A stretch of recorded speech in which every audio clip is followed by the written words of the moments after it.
Hello friend, myself lecturer Ms. Aditi Anil Kushare, Master of Pharmacy in Quality Assurance Techniques. Today we are going to discuss about the topic environment and health, that is health and air noise from the health education and community pharmacy. The topics to be covered are as follows: health and air, health and noise. Overall health effects by air. Even healthy people can experience the health impacts from the polluted air, including respiratory irritation or breathing difficulties during exercise or outdoor activities. Your actual risk of adverse effects depends on your current health status, the pollutant type and the concentration, and the length of your exposure to the polluted air. High air pollution levels can cause the immediate health problems, including aggravated cardiovascular and respiratory illness, added stress to the heart and lungs, which must work harder to supply the body with oxygen, damaged cells in the respiratory system.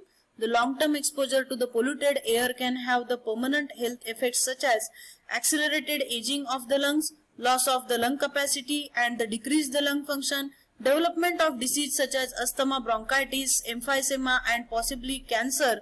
Then the shortened lifespan. Those most susceptible to severe health problems from air pollution are individuals with the heart disease, coronary heart disease or congestive heart failure.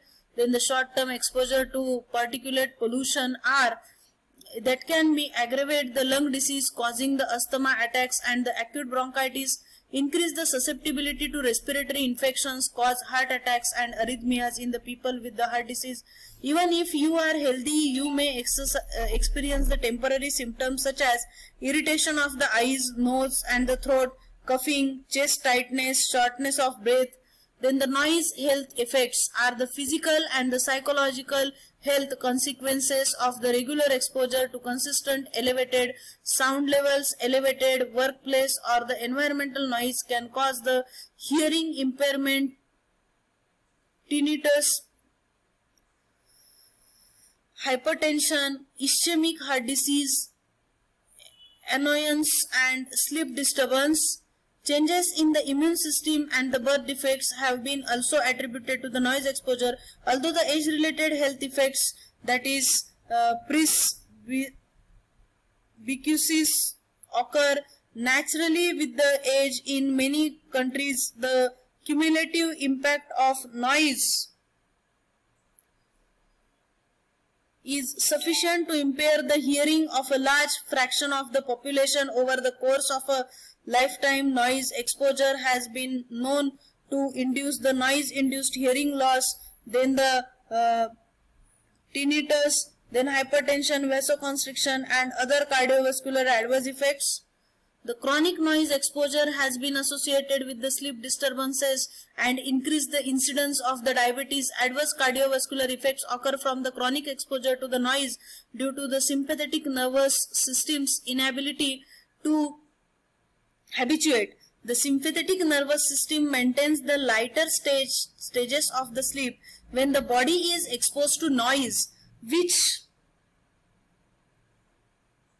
does not allow the blood pressure to follow the normal rise and fall cycle of an undisturbed circadian rhythm, stress from time spent around the elevated noise levels has been linked with the increased workplace accident rates and aggression and other antisocial behaviors. The most significant sources are vehicles, aircraft, prolonged exposure to loud music and industrial noise.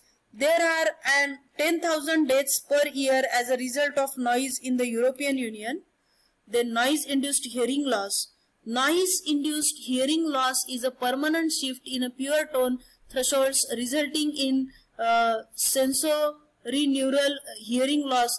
The severity of a threshold shift is dependent on the duration and severity of noise exposure. The noise-induced threshold shifts are seen as a notch or on an audiogram from 3000 to 6000 Hz, but most often at 4000 Hz.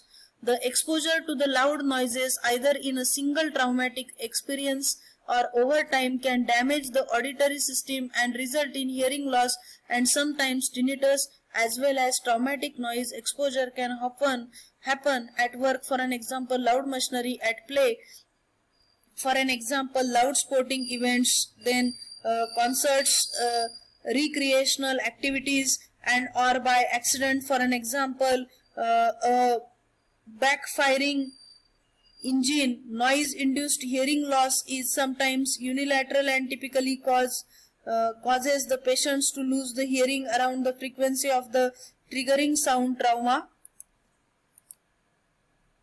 Environment and health. Health and air, noise, learning outcomes are health and air and health and noise.